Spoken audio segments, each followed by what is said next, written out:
Jean-Charles Bouchou est avec nous, psychanalyste, psychothérapeute, auteur de nombreux ouvrages, et c'est bien sûr Chevaucher le dragon qui tient un petit peu le fil rouge de cette émission, qui est un livre qui a peut-être pas marché tant que ça, mais qui est un livre très intéressant, je trouve. Oui, franchement. il est passionnant. Oui, franchement, ouais. je le conseille. C'est aux éditions d'Hervy. Voilà. Bonjour Natacha. Bonjour Brigitte, bonjour Jean-Charles. Bonjour Natacha. Bonjour les auditeurs. Bonjour. Alors, vous êtes sur le chemin, comme j'aime à dire souvent. Oui, voilà, ou bien je le poursuis parce que c'est vrai que j'ai eu ce contact avec, parce que je ne savais pas si se nommait spiritualité parce que j'étais quand même toute jeune. Et ça m'a, l'appel de l'invisible, quelque chose comme ça qui devait exister et qui me portait. Et alors, ça a été quoi pour vous, le premier signe de l'invisible, justement? C'était une enfance compliquée ou pour échapper à des moments de grosses violences de la part de mon père, je partais un petit peu me réfugier et là je sentais tout le bienfait de ce qui m'entourait. La force de la nature, on pourrait dire? Oui, la force de la nature et puis celle que j'avais finalement en moi et que j'ai appelée plus la foi. Oui. Voilà, croire en cette force qui nous habite en fait tous, et je dis souvent aujourd'hui, j'ai la foi et ça me permet de me porter dans mes projets, parce que à côté de ça, je suis quelqu'un de très très active. Alors moi, ce que j'aime dire, Natacha, je vous le transmets pour vous parce que je pense que ça vous correspondra assez bien, et puis pour ceux qui nous écoutent, j'aime bien parler de notre élan vital qui est là et qui souvent est étouffé, mais qui est là et qu'on peut laisser ressurgir. Et dans le terme foi, on a en plus quelque chose de l'ordre de la confiance. Donc j'ai senti mon élan vital, mais en même temps il y a quelque chose de l'ordre de la confiance, et c'est bien de travailler sa foi. Alors ça peut être la foi, j'en sais rien, la foi en Dieu, la foi en Allah, ça peut être la foi dans l'univers, dans la forêt, dans la nature, peu importe. Je trouve que le terme de foi est un terme extrêmement intéressant, une énergie extrêmement intéressante. C'est ça, c'est une énergie, c'est quelque chose qui, même dans les moments les plus compliqués, j'ai toujours senti et j'ai toujours cru en moi ou en ce qui m'entourait, en ce tout qu'il y avait. Et c'est vrai que l'envie dont vous parlez, en deux mots ou en un mot, moi dans la sexualité j'ai énormément envie, je suis quelqu'un d'active, mais par contre dans une sexualité qui se rapprocherait plus de la spiritualité, c'est-à-dire avoir des moments qui vous transcendent, qui vous font passer dans un autre élément, dans un autre état. Et ça, je crois qu'il n'y a que la sexualité qui peut nous l'amener. Peut-être un peu le sport. Ouais, la méditation aussi.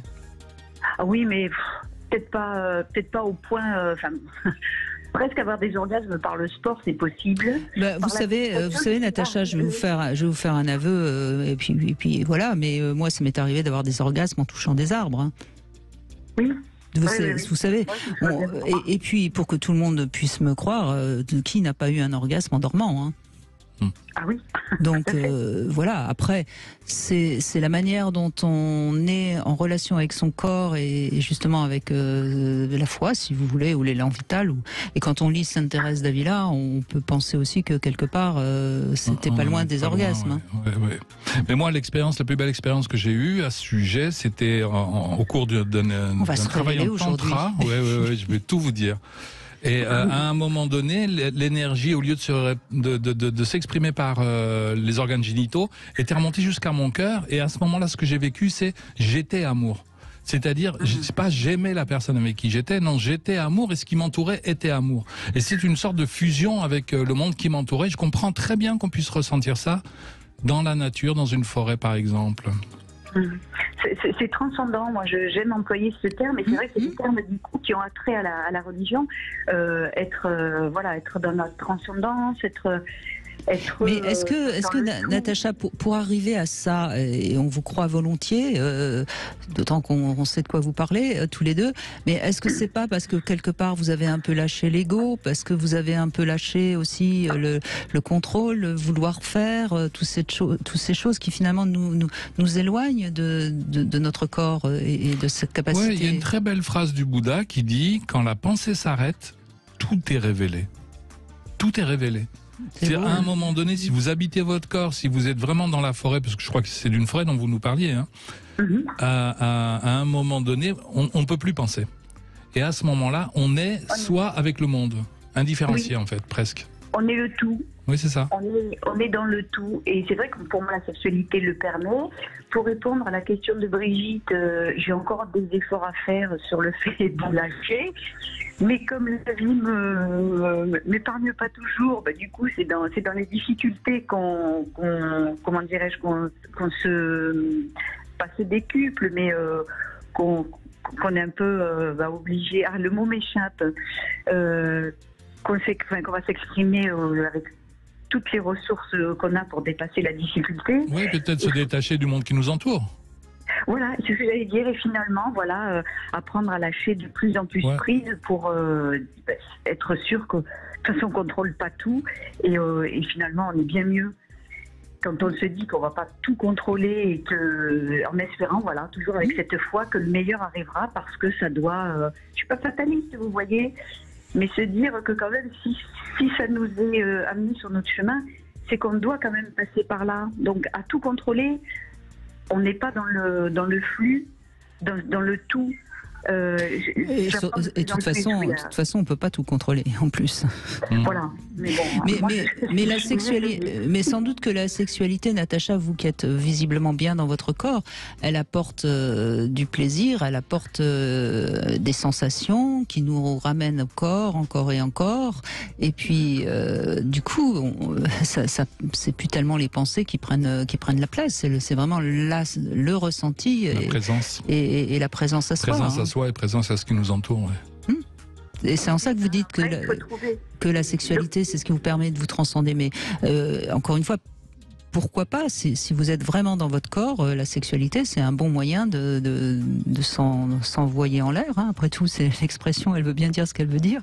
Monter au 7e ciel. La petite mort, tout ce lexique qui va autour et qui après c'est le partenaire et c'est pour répondre après à la question est-ce qu'on peut être en accord avec un partenaire qui soit éloigné de nous?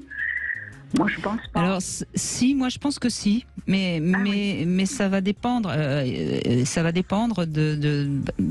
pense que si, mais encore une fois, c'est que mon avis et je dis pas que j'ai raison. Hein. Je comprends Natacha, je comprends ce que Natacha veut dire, je comprends ce que vous dites aussi, mais quelque part vous êtes proche de lui. Quelque part, justement. Peut-être que vous ne serez pas proche de lui intellectuellement, peut-être que vous ne serez pas proche de lui spirituellement, mais physiquement, au moins. S'il n'y a pas une communauté quelque part, c'est voué à l'échec, à mon avis. Oui, je dis ça. Enfin, moi, pour l'instant, je partage mais ma vie. Ça dépend. Revenons aux prostituées. Je crois que quand elles sont dans le don d'elles-mêmes, avec un vrai lâcher prise et qu'elles aiment l'autre parce qu'elles sont amour, je pense qu'elles sont capables, me semble-t-il. Enfin, je sais pas. Oui, vous avez raison, à la fin. Oui. Je suis d'accord. Dans mon expérience de tout à l'heure, quand j'ai eu cette expérience dans le tantra, j'étais pas amoureux du tout de la personne avec qui j'étais, et c'était un exercice qu'on faisait chacun son tour. Ouais, je suis d'accord. Mais ça demande réellement de ne plus être, comment dirais-je, objet pour l'autre et être dépendante du regard de l'autre, quoi. Donc c'est pas si simple. Hein. Oui. Et c'est une forme de méditation. Hein. La sexualité peut être une forme de méditation où on lâche du mental et où on habite pleinement l'ici et maintenant et son corps. M'habite, oui. C'était facile. Je suis désolée. C'est terrible. Hein. Le naturel revient. Merci Natacha en tout cas de cet échange. Avec et puis continuez, vous êtes sur la voie. Sur la voie, merci. Bonne émission, merci à vous.